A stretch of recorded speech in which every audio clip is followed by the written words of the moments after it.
Welcome back to the Our View podcast. On today's episode, I welcome my guest, Judy Heumann. Judy was diagnosed with polio at the age of 18 months, and she has since dedicated her life's work to advocating for the rights of those who have disabilities. Join us in our conversation as we take an intergenerational look at our lives growing up with a disability.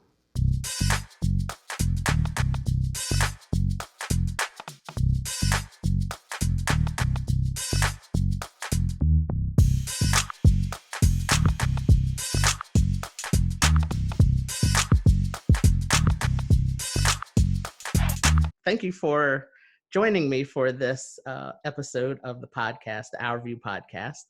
I welcome you, Judy Heumann, to my podcast. And I really have followed you for so long and the work that you have done to help improve the lives of those who have disabilities. And I like to start off my podcast by asking my guests to introduce themselves because for me, people say they know you and they've read things and heard about you, but I think you can best describe yourself to the audience in a few words. First, thanks a lot, Arthur. I really appreciate being asked to do this program with you. And for the audience, I am a white disabled woman, and this is not visual, but I'll give you the descriptor. I'm wearing a pink sweater, and I'm in the foyer of our apartment, which is where I live with my husband and two roommates, and also where our office is. And I have two people that work with me, Stevie and Becca. And then, COVID allows us to see other people's places. And so I'm, looking at Arthur Aston, who's wearing this great shirt that says Our View, the name of the program. But of note for me is that O is a wheelchair rider. So there's a stick figure in the wheelchair actively pushing. And it's on, is that a green Yes. shirt? Yeah. So it's a green, looks like velour turtleneck. I love it. And behind him is a bookcase. And on the bookcase are two Black disabled dolls. I think one young girl and one young boy. And the boy is using crutches and braces. He's got a green top and sitting down. And the girl is sitting in a wheelchair. She's got, I think, big pigtails. And Yes. the wheelchair is a manual wheelchair. Doesn't exactly fit her, but because it wasn't designed that way, but a great wheelchair. And then he's got a great painting in the background, which I can't completely tell, but it looks like it's a beach scene and some boats and lovely trees. So as I'm talking to you, we're looking at the scenes in our apartments. Who am I? I think I'm a networker. I love people. I've been involved in the movement. I'm 72 and a half. I'll be 73 in December. I can't believe I'm this old. Not old. I love being old. It's not a criticism of being old, but I started out in my 20s when I was definitely one of the youngest people with my friends in the room as we were taking on older people who were not, in many cases, disabled individuals, but non-disabled individuals who really saw us as young Turks, or as some define communists, because we were trying to make reforms that we've been enacting over the last number of decades with further work to do. And I'm an activist, and there isn't any one time in my life that made me say, oh, I need to be an activist. I think it's something that just occurred naturally or unnaturally, and unnaturally because of the types of discrimination that I and my disabled friends were experiencing in the 50s. Not being able to go to school because I was deemed a fire hazard, having a teacher come to the house in Brooklyn, New York for 2.5 hours a week, considering that to be an equivalent education, which was less than a week than kids got in one single day. And then just, I think, how I learned from my parents and my friends' parents, and how if people were not advocating for change, it wouldn't happen. So I would say I'm an advocate for change who's really been fortunate to have worked with great disabled people in New York, in California, nationally and internationally, where we all have a similar vision of justice and civil and human rights and the empowerment of the voices of disabled people. I'm one of the founders of the Center for Independent Living in Berkeley, and have been involved with the National Council on Independent Living for many decades now, and many others, and the International Disability Rights Movement with the Centers for Independent Living emerging around the world. I want to just say one other thing. I really feel that one of the reasons why we've been able to make the advancements we have is based on the fact that we've been becoming a growing movement of diversity. You know, in the beginning, when I was growing up, and still in many ways, our disabilities have been the stovepipes that we've lived in. And I think the movement itself has really made us recognize, or many of us recognize, that we experience discrimination differently depending on who we are and who the totality of who we are is. But at the end of the day, discrimination is discrimination, and it limits the opportunities for people. And it also limits our belief in ourselves, always having to be fighting, not just on the day-to-day level for what our vision for ourselves is, but then really the stigma that we experience as disabled individuals who are Black, Latino, Asian, religious minorities, sexual orientation that are not considered typical, on and on. So our movement, I think, it can be a leader, and is being a leader in really recognizing where we are and where we yet need to go.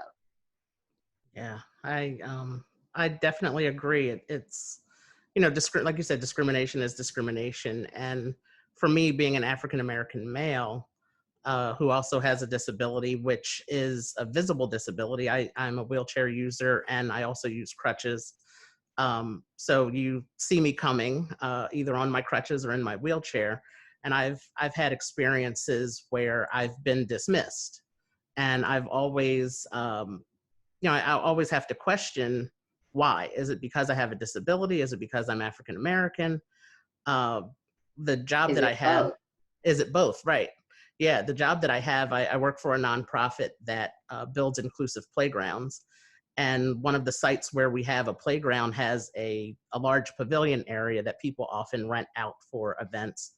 And I had an experience where there were 3 men in business suits, and they were walking around looking. And so I went over to them and I said, "Oh, is there anything I can help you guys with?" They were looking at the playground in the pavilion, and they said, "Oh no, we're okay, we're fine."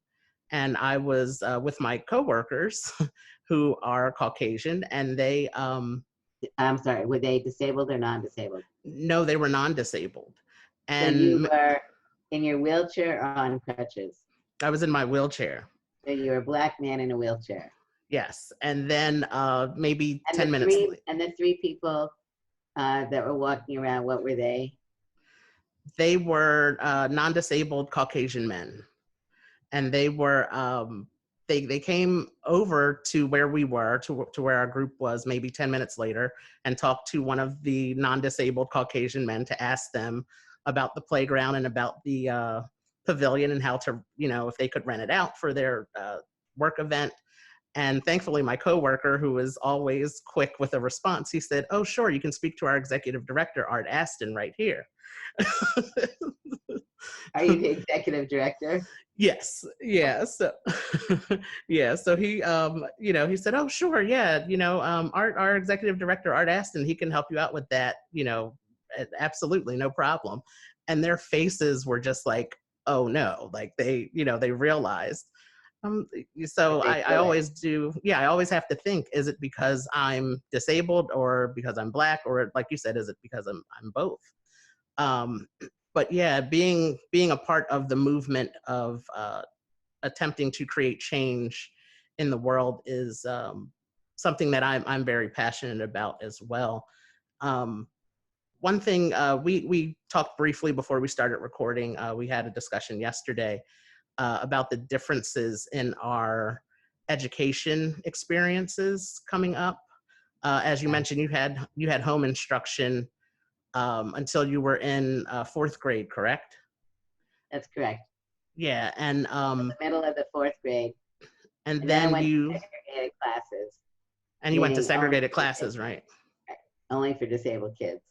Yeah. And my experience with school was completely, almost completely the opposite of that. I did an early intervention program through a local school here in New Jersey called Kingsway.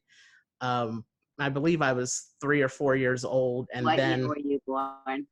I was born in 1981. And I was born in 1947. So Yeah. 1981, as we were discussing yesterday, was 6 years after what was then called the education EHA, Education Handicap, whatever. Today it's Mhm. called the Individuals with Disabilities Education Act. And Section 504 had been signed into law in 1973.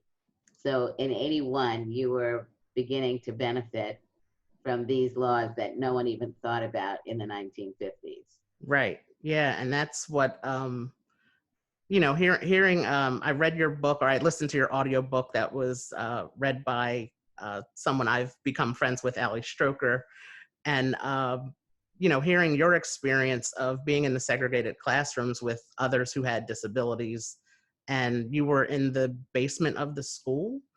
Yeah. um, yeah, so that was like We you were said, a in the different. basement of the school. So let me just, we were in the Uh-huh. basement of the school.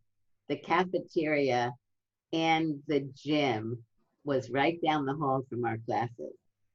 We were not allowed to eat lunch with the non-disabled kids, and we never went to gym with the others. We only integrated with the kids on Fridays if there was an assembly. That was Wow. it. See, and like that goes back to the conversation we were just having about the discrimination and the segregation of people with disabilities. And it's just it's amazing. And I'm grateful for the work that you have done to help create those changes so that there's more integration of classrooms and schools these in the present time. And my experience, I went to public school from kindergarten all the way through high school, and I was never in a segregated classroom. We had them in our schools, but as part of the individuals, the IDEA, I was able to benefit from certain things, and uh, having longer test times and things like that for tests, and being in different in a different classroom sometimes to take a test if that's what I needed, and having those needs met that were specific to me, and not just a generalization, I guess, for other people all in one group, I think And we was were very laughing important. yesterday when we were talking about our schools. So Yes. the high school that I went to, my graduating class had 1,700 kids. And your graduating class had how many? I think we were maybe 300 or 400 maybe. Yeah. And I think my number may be low, but Yeah. so, and you, like you knew each other, right? From Yes. lived in the neighborhood and you Yes. went through elementary school together. That for me in New York was because none of the schools that I went to were in the neighborhood. So I went to one elementary school, and then the high school that I went to was nowhere near my house. Oh, So there was wow. no like socializing afterwards with the kids. But anyway, Yeah, yeah. see, and that's interesting as well. You mentioned in your book that you were the only the only child with a disability in your neighborhood. And how was that growing up with other kids who didn't have disabilities? Were you able to participate in a lot of their activities? Did they include you in things, or were you excluded? Yeah, so um, I'll answer and then you answer your experiences, Yes. because I think when we were talking yesterday about preparing for the program, it seemed really valuable that, we're intergenerational, right? You're much younger than I am. You're 39. I'm going to be 73. And so listening to these experiences, in my neighborhood, it was a middle class neighborhood in Brooklyn.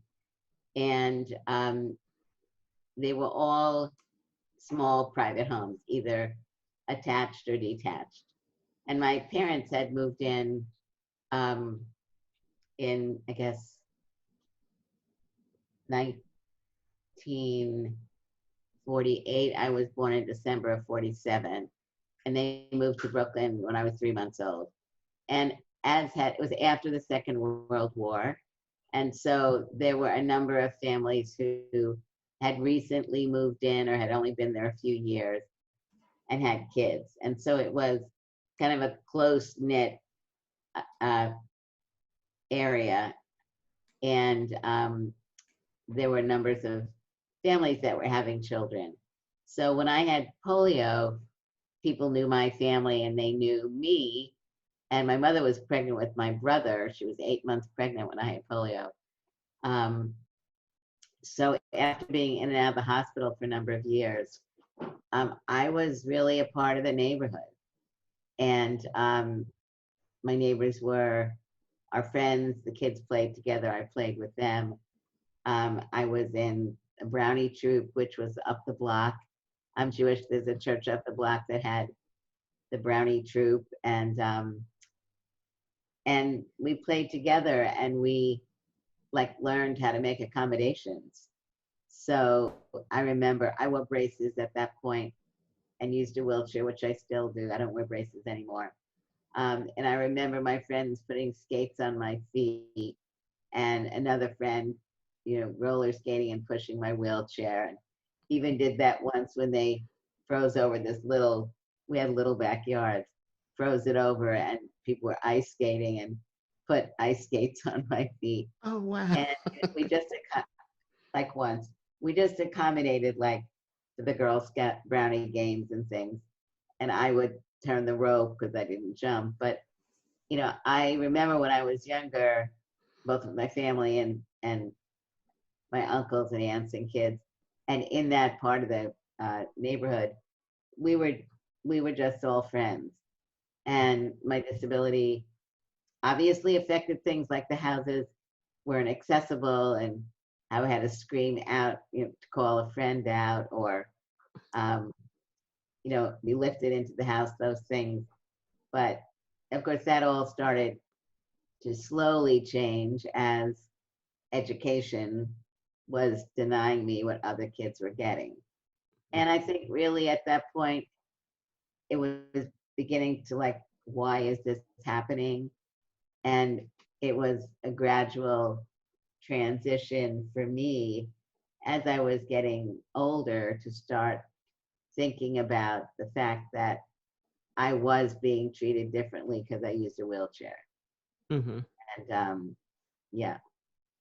Yeah, for me, I grew up in a very small suburban town outside of Philadelphia in New Jersey, and very small town.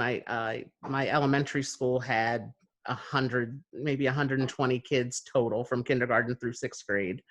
And we were all very close, and a majority of outside of school, I have a very large family. My dad is one of 10 children. My mom is one of 7. My maternal grandmother was one of 14.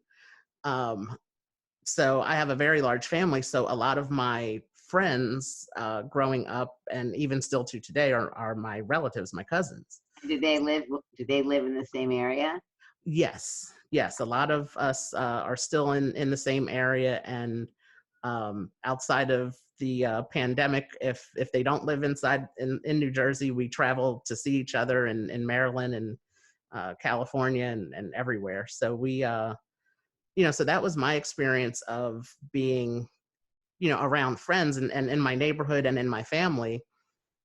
Like you said, of course, your disability was known and everybody knew it, but they made accommodations. I always went to the playground with them, and same thing with skating. I did have more mobility in my legs, so they actually put me on skates. uh, Wow. yeah, to do some roller skating. I do remember that, and I have pictures of that. One of the local organizations in my mom's old neighborhood, where they did like youth programs and things like that. They had a skating party every holiday season around Christmas. So they would take me there, and they would put on skates, and I would, wheel around with somebody holding my hands up to, help me get around. And so it's really, like you said, the intergenerational between the two of us, but having very similar stories in that way, I think is really, really interesting. And my family, so we're Jewish, and my family's from Germany, and so both sets of grandparents died in the Holocaust. And my mother's father had no siblings, and my mother's mother, or my like grandmother, she had a sister, and her family died. So on my mother's side of the family, we have not that many relatives. My father's side of the family, more relatives, but not at all like your family, Yeah. with so many relatives. But family, I think, was very important. As you're talking about this, one thing I remember was that, like in brownies and Girl Scouts, I never felt, different until there was a trip that was organized for the Girl Scouts to go on a bus that wasn't accessible to ice skate. And I remember not going because of all of that. And so, things started to pop up when activities were, um,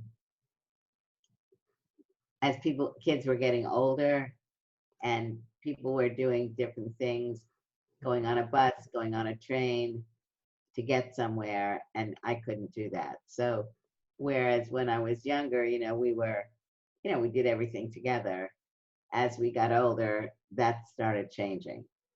Mhm. And camp, so I've also recently been in this film documentary called Crip Camp on Netflix. Um, and as Arthur said, I have a book that came out in February called Being Human, an Unrepentant Memoir of a Disability Rights Advocate or Activist, sorry. So I think, for those of us like you and myself who had our disabilities when we were younger, we have different experiences than for people who acquired their disabilities in their teens or 20s or older. And I think that's, also an important issue when we look at our movement, that, you and I grew up, and I would say we had a pretty happy, healthy sense of who we were in the beginning. And as we got older, what was going on around us, people's views of our not being equal, not being able to contribute the same. But even there, that was somewhat changing because, I went for the first 4 years of education, 3.5 years at home, and you were already in school at 3, and then you were in integrated classes at 5. So I think that's also important if you felt a part of that community. So, Yes. so for me, when did you start feeling that your disability was resulting in people treating you differently? I can say, um, very, very similar to what you said. As you got older and the activities changed, where I have no idea how or why I got interested. I don't know if it was I won't say peer pressure, but the excitement from my family. But I was very into like amusement parks and roller coasters and things like that. Um, so, and there have been a few times where, because it's easier for me to use my wheelchair in amusement parks and places of where I have to walk for long distances, Sure. uh, there have been situations where I would go to get on a roller coaster, and I had been on maybe three other roller coasters in the same park, but the one attendant at that one ride would say, "Oh, you can't get on." And it's just like, what do you mean I can't get on? I was just on, three other rides here, three other roller coasters. Oh, well, the rules say, if you have all these conditions, you can't get on if you have back issues. And they have the list there, uh, saying of medical conditions that, shouldn't ride this ride. So, But spina bifida was not there. right, exactly. So that's when we, would start, trying to make a case for it. And I understood their concern. Uh, and at the same time, it's like, if I want to, take that chance, and, I think you should definitely let me take that chance, because that was, that's how I was raised with, within my family. If you want to do it, you can do it, as long as you're not, Right. as long No as you're such not thing as no. exactly. And and that was the other thing I wanted to go back to within my family. My family was so large, but I never realized that we very rarely talked about spina bifida and what it was, what it meant, how it really impacted me. It was just, this is Arthur and this is who he is, this is Let what he me ask has. you a question about that, Mhm. because very much I think I had a similar experience. But we did talk, because my family was Jewish, your family is Black. Were race issues something that were discussed in your family more than like disability? Not really. um Okay. yeah, not really. And we lived in a very like integrated Neighbor. neighborhood. In my school, the schools I went to, we had all nationalities, religions, and all that kind of thing. So we really, at that time, I don't recall that we discussed it much. I remember back to the not talking about my disability. I was with one of my cousins who, on my mom's side, he is a few years younger than me, out of my cousins, and we were in our 20s, and we were out one night, and he said, well, he was like, can you tell me what spina bifida is? And I said, what do you mean? He said, well, what is it? He said, you never, we never talked about it. We know that's what you have, but he said, I just know you were my older cousin who drove a car. So it was, it was cool to me. And my mom would let me go places, but with you.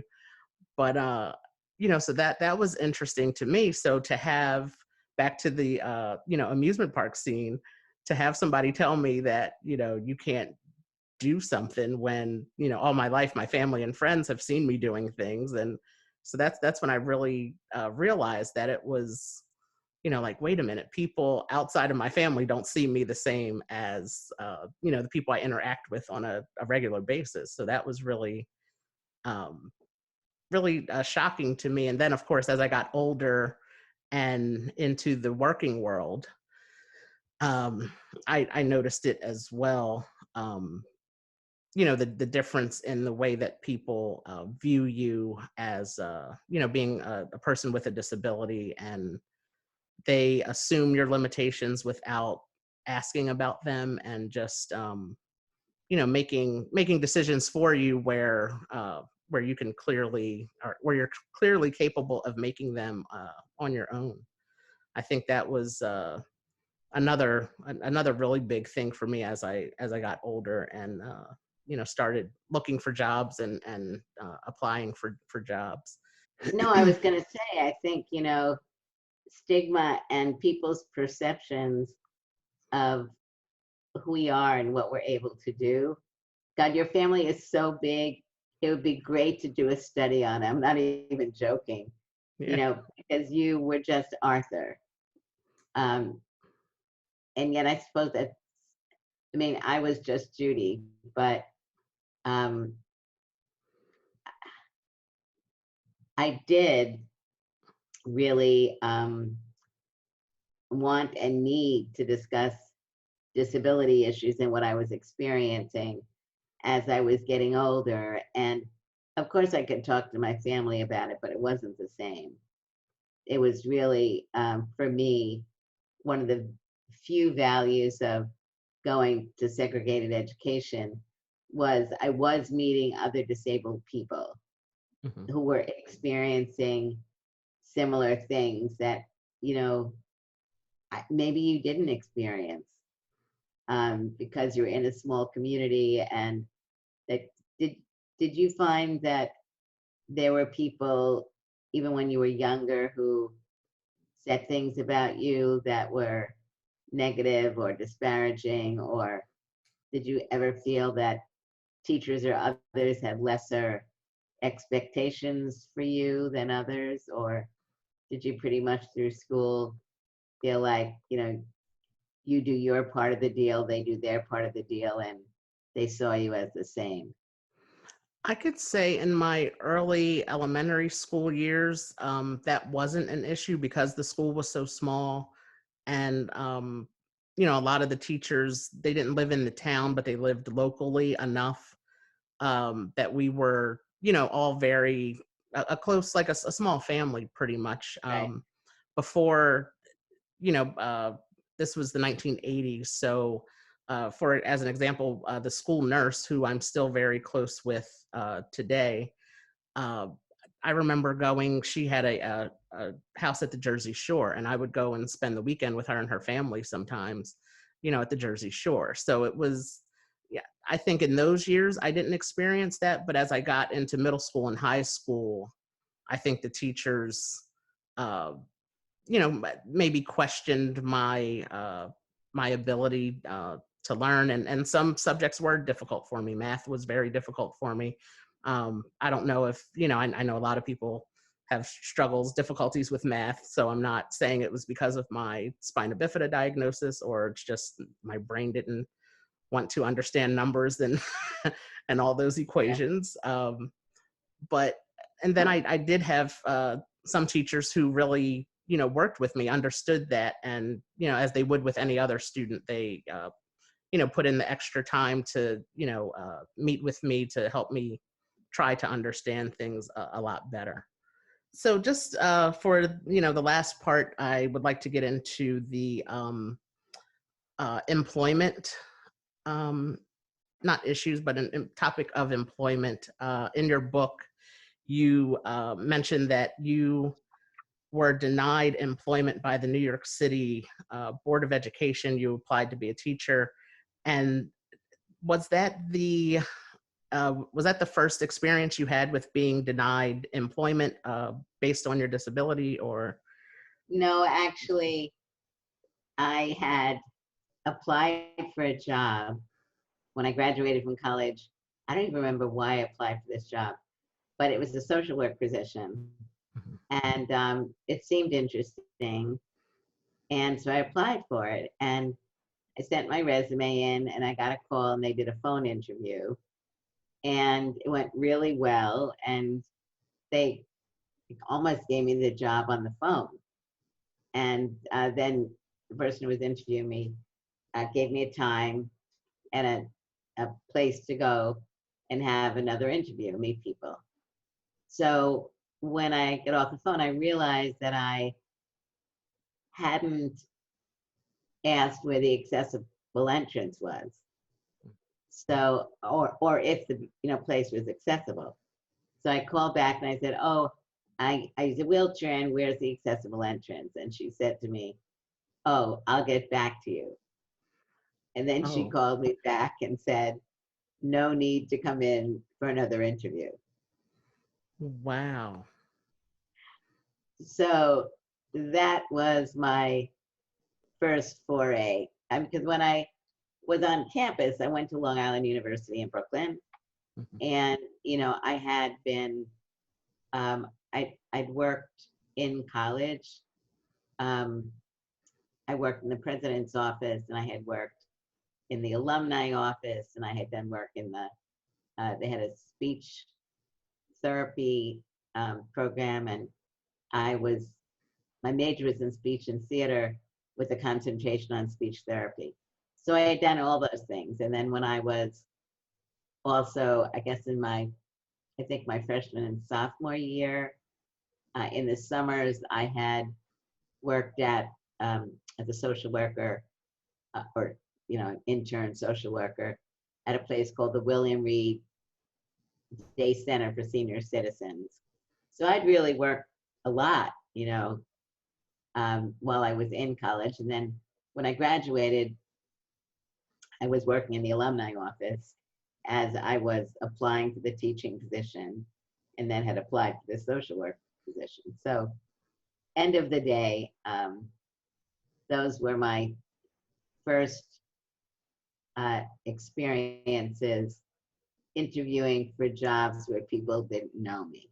I mean, the college campus, people knew me, and I don't even remember how I got the job in the president's office, but I loved the job in the president's office, and I was a receptionist. Oh, But okay. I loved that job because I was at the front desk. So I knew so many things about what were going on, I was Yeah. handling the phone. One day the FBI came, and it was like hysterical. They came like literally in these trench coats. It was so funny. But no, I love that. And I was on student council, and yeah, so I was very active on campus, and then went into the real world, and yep, job discrimination in my face. Yeah, and that's No laws, and there were no laws at right. that At time. that time, there were no laws to protect you from discrimination. So that was, Right. um, and I think that's what really struck me because yeah, I was born in 1981, and as a child, I don't remember discrimination. But then with the Americans with Disabilities Act, I was old enough to be aware of what it meant and the creation of it all. And so just to read your story and to know that those types of laws didn't exist back then to prevent from against discrimination, it was and the way that you fought that. When do you recall the first time that you experienced discrimination? And we talked yesterday. One of the things we talked about was camp. Yes. One summer you went to a camp for disabled kids. I went to camps for disabled kids for many years. My experience was I loved going to these camps with disabled kids because I felt so comfortable. And your experience was different, right? Yes. So my experience, because as I mentioned earlier, all of my friends who I was around consistently as a child, they were all non-disabled children. So I didn't really have the experience of being around others who were like me, who looked like me, as far as using crutches, having spina bifida. I did belong to the local chapter of the Spina Bifida Association, and we went on, a few trips. I remember we went to, the zoo and the circus a few times, and How did small you feel outings. when you were with them? How did I feel with them? I felt really great because they looked like me, and we could talk about things. And this was when I was probably my preteen years or so, and uh, we could share experiences of surgeries and things that we had, and those types of things, and just how school was going, and what we didn't like or what we liked about school, and uh, just hearing similar stories. That was uh, really great for me because I was able to relate to them on a different level than people who I was used to encountering and having friendships with who didn't have the disabilities. Um, so that was a good experience for me. I think my camp experience was very overwhelming for me because it was a larger number uh, of children who had disabilities who were more their diagnosis were more severe than mine, where they needed more uh, care from the camp counselors and nurses who were there. Like Um, cerebral palsy. Cerebral palsy and other That's what they used diagnoses. to be. Yeah, that I wouldn't know the names of them at that time. But I noticed, like, for instance, they would need assistance with eating, and they would need assistance going to the restroom, and I couldn't relate to that because that wasn't my experience. How old were you at that time? Oh, I was probably 11 or 12 or so, and it was a 2-week camp, and my parents, um, I didn't want to stay because I was so uncomfortable, and I felt like it wasn't for me, and I felt like my space could be taken by someone else who really needed that type of care. And I did end up going home You did. after a week. I did. Wow. Yeah, so I did end up going home after a week, but my dad, he was like, "We're not, like, you're staying here, you'll enjoy it, you'll get used to the routine, and it's just different for you, and stick it out, you can do it." And I just really, I really couldn't. And on top of that, I think, being that my circle of people were family members, it was really my first time being away from home too, for what was supposed to be a 2-week thing. So that was really uh, overwhelming for me. And I guess I wouldn't know it at the time, but looking back, I would probably say a cause of anxiety for me. Um, because I was around people I didn't know, and it was supposed to be for 2 weeks, and I'm 2 hours from home. So all of that on top of everything just did not sit well with me at that at that time. Mhm. But yeah, so it's really and it was really interesting for me to have that experience, because it was something very new for me, and I didn't know at the time, I didn't know something like that existed, a camp for people who had disabilities. And as I got older, I knew that they were very common things. And then, of course, as you mentioned, watching your documentary a few months ago on Crip Camp Crip on Camp Netflix. on Netflix, yeah, that was very eye-opening for me to see that whole experience and how it went on for so long, for so many years. And just just a place where everybody could get together and congregate together with others who were like them is it's such a great thing. And now, as an adult, of course, I can see the importance of that, of